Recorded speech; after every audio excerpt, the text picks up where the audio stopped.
yang diuji sama Allah dengan apa? Dengan muntah tanpa sengaja tuh puasanya tetap sah, lanjut tuh. Tanpa apa? Dia mengkodok puasa dia tuh. Kumur-kumur, ngeludah, akhirnya apa? Sisanya ditelan sama dia tuh. Selama apapun, mau 2 jam, 3 jam dia nangis, dia nggak bakal membatalkan puasa tuh.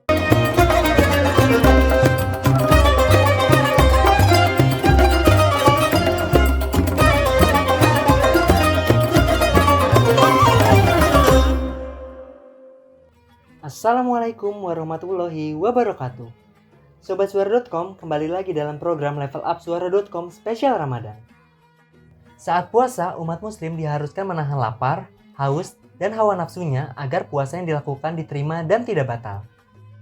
Namun, berbicara mengenai batal puasa, rupanya bukan hanya makan dan minum loh yang membatalkannya. Pasalnya, ada beberapa hal yang dinilai membuat batal puasa, seperti menangis, muntah, atau kumur-kumur saat berpuasa. Di sisi lain, ada juga sebagian yang mengatakan bahwa hal-hal tersebut tidak membatalkan puasa. Lantas, bagaimana ya hukumnya mengenai hal-hal tersebut? Apakah menangis, kumur-kumur saat berpuasa, serta muntah dapat membatalkan puasa? Nah, untuk mengetahui jawabannya, yuk kita simak penjelasan dari Ustadz Muhammad Akil Maskur berikut.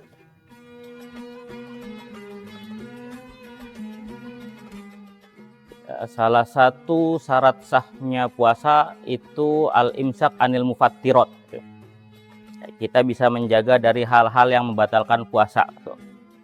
Di bawah mufattirat ini ada al-imsak anil istiqoati. Jadi kita bisa menjaga dari istiqoati, yaitu muntah dengan sengaja.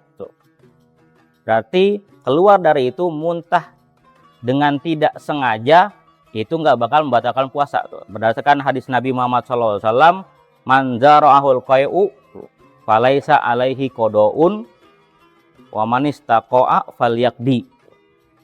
Nabi bilang apa? Berpesan, barang siapa tuh yang diuji sama Allah dengan apa? Dengan muntah tanpa sengaja tuh, falaisa alaihi qodo'un, maka dia tidak ada baginya kodok. Dalam artian di sini yaitu puasanya tetap sah, lanjut tuh. Tanpa apa? Dia mengkodok puasa dia tuh.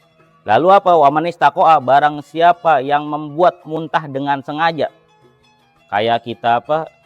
Mencolok apa dengan jarinya tuh. Atau membuat segala sesuatu yang apa? Menyebabkan dia bakal muntah tuh.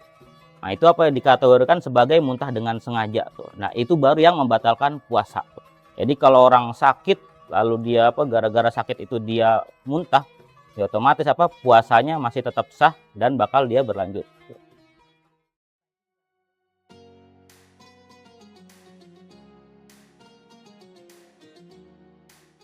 Perkara sikat gigi dan apa? Mungkin apa? Percampuran ludahnya dari sikat gigi tersebut kan. Kalau perkara sikat gigi ini tuh, untuk perkara puasa, kenapa dia dimakruhkan tuh? Karena dari apa? Dari hadis Nabi tentang perkara apa? Baunya orang puasa tuh. Innalahul khulufu famis shaim tuh. Atyabu min rihil misik gitu kata Nabi. Mulutnya orang puasa itu lebih wangi dari apa? Dari misik tuh. Ini kan apa? Batiniah tuh. Jadi apa? Mulut kita nanti di surganya wanginya seperti itu tuh. Ya, walaupun hakikianya aslinya kita sini, ya kita tahu kalau orang tidak apa?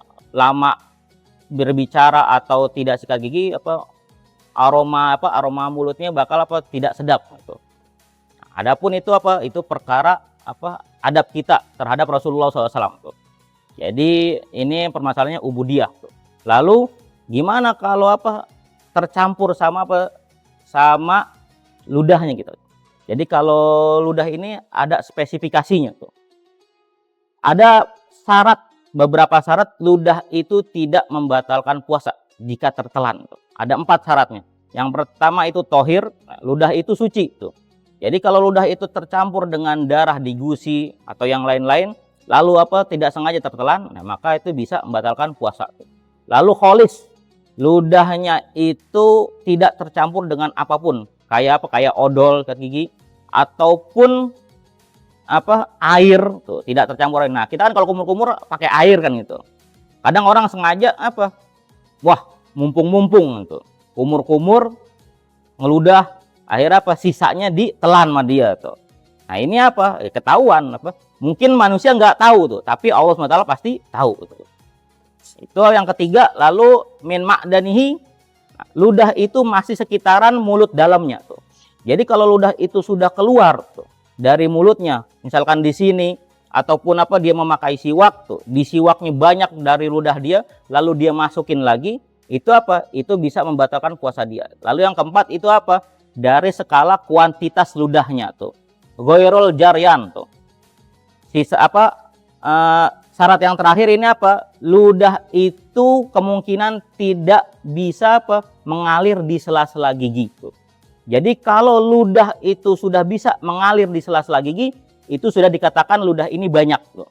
Nah, kalau ludah ini udah terhitung banyak begini, lalu kita tertelan ludah tersebut ke kita, itu bisa menyebabkan apa? Batalnya puasa. Tuh. Jadi ya kalau dibilang apa bisa ngebatalin kagak, ya tergantung kuantitas si ludah ataupun percampuran ludah itu dengan hal lain di luar apa? Di luar mulutnya, misal air ataupun darah ataupun odol yang tadi.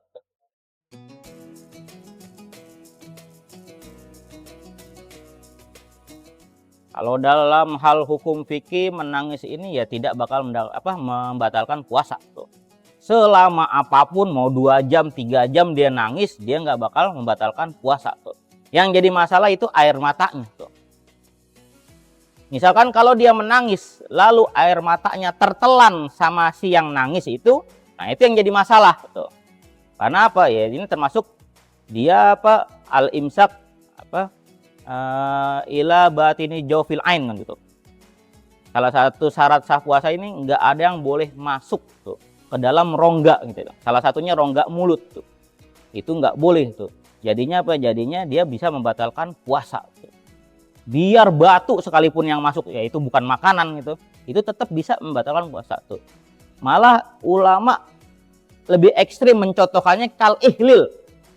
Ihlil ini apa? Ini bolongan terkecil, mohon maaf, saya sebutkan bolongan terkecil ini apa? Bolongan yang apa? Yang ada di zakarnya laki-laki tuh, kelaminnya laki-laki tuh. Nah itu kan ada lubang kencingnya paling ujung. Nah itu seandainya ada masuk sesuatu ke dalam situ, itu bisa membatalkan puasa tuh. Ataupun apa? Lubang yang ada di payudaranya perempuan tuh, ujungnya. Nah seandainya dari situ bisa masuk sesuatu tuh. Misalkan kayak apa? Kayak batu segala macam atau air itu masuk, itu juga bisa membatalkan puasa tuh. Makanya dimakruhkan kalau pas puasa ini ingimas alias apa? Berenang tuh. Ditakutkan apa? Ditakutkan air dari yang apa? Kolam renang itu bisa masuk ke dalam badannya dan bisa membatalkan puasa tuh. Nah, itu dia penjelasan dari Ustadz Akil Maskur. Rupanya berbagai hal seperti muntah, kumur-kumur, atau menangis saat berpuasa tidak langsung membatalkan puasa. Jadi buat sobat suara yang mengalami hal-hal tersebut, puasanya tidak langsung batal ya, karena ada hukum dan aturan yang berlaku. Buat sobat suara.com yang ingin mengetahui berbagai hal tentang puasa, edukasi kesehatan, dan lain-lain, saksikan terus ya episode-episode level up berikutnya. Assalamualaikum.